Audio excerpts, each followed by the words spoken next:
Setiap wali memiliki asma ilahi yang membesarkannya.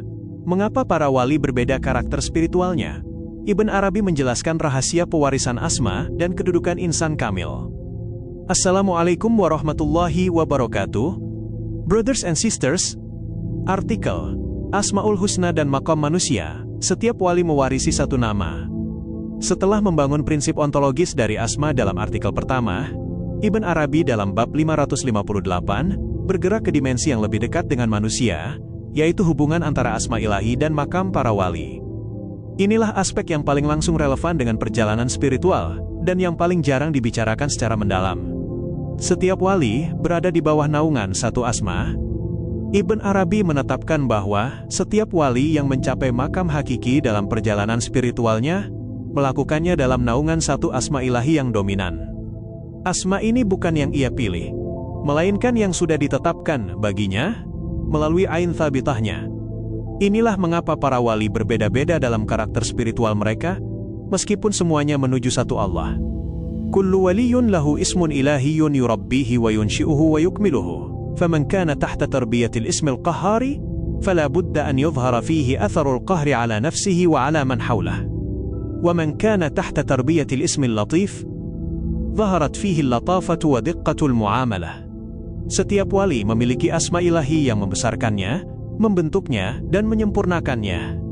Siapa yang berada di bawah pembinaan asma al-qahar, pasti tampak padanya jejak qahar penguasaan atas dirinya sendiri, dan atas yang ada di sekitarnya.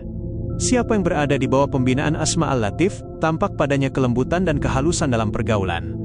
Al-Futuhat Al-Makkiyah, bab 558, jilid 4, edisi Mimaniyah. Ini menjelaskan sesuatu yang sering membingungkan para murid yang mempelajari biografi para wali.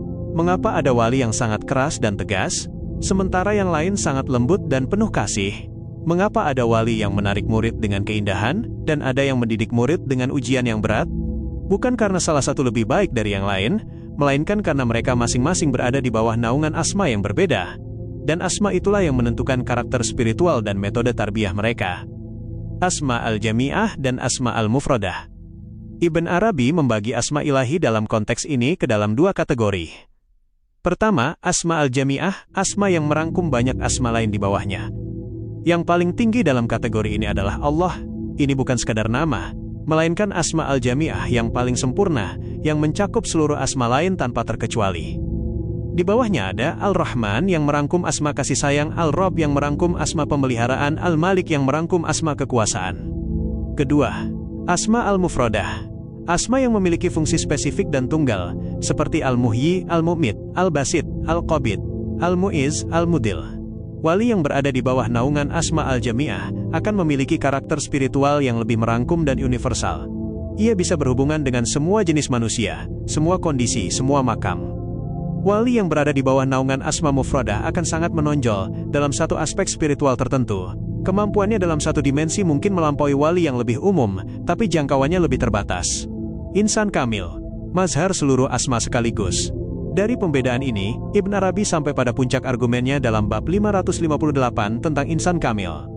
Al-insanul kamil huwa man tajallat fihi jami'ul asma'il ilahiyyati ma'an, fala yaghlibu alaihi ismun duna ism. Huwa mar'atul ismil jami'ullah, la mar'ata ismun mufrad. Insan kamil adalah orang yang seluruh asma ilahi bertajalli dalam dirinya bersama-sama. Tidak ada asma yang mendominasi atas asma yang lain. Ia adalah cermin Asma al-Jami'ah, Allah, bukan cermin satu asma yang tunggal. Al-Futuhat Al-Makkiyah, bab 558, jilid 4, edisi Mimaniyah.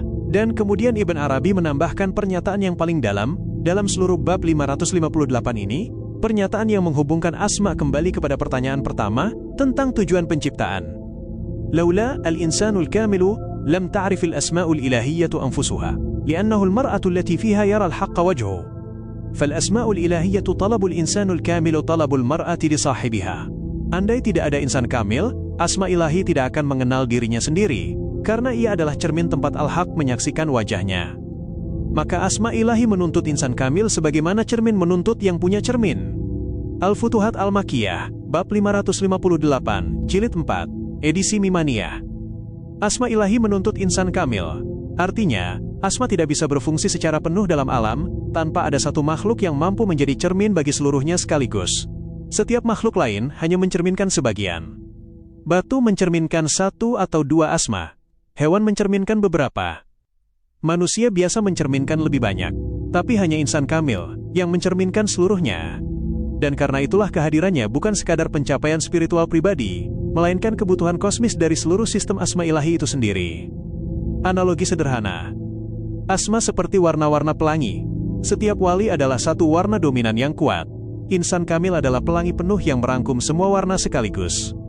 Contoh kehidupan nyata 1. Seorang wali yang tegas dan keras dalam mendidik murid-muridnya, seperti pengaruh Al-Qahar.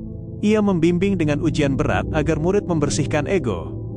Sementara wali lain sangat lembut dan penuh kasih, pengaruh Al-Latif, membimbing dengan kehalusan dan pengertian.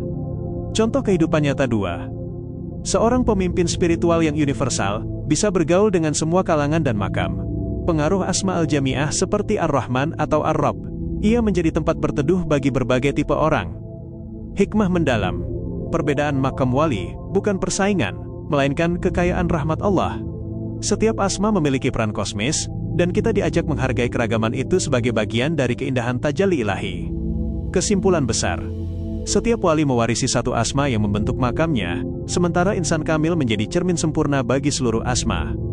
Asma ilahi menuntut kehadiran insan kamil, agar mereka dapat mengenal diri sendiri, melalui cermin manusia sempurna.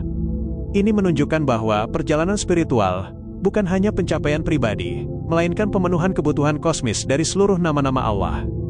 Di video selanjutnya kita akan melanjutkan pembahasan Asmaul Husna yang lebih mendalam. Bagaimana dengan kalian? Asma mana yang menurut Anda paling dominan dalam perjalanan spiritual Anda? Tulis di komentar. Jika bermanfaat, like, share, subscribe, dan nyalakan lonceng. Wassalamualaikum warahmatullahi wabarakatuh.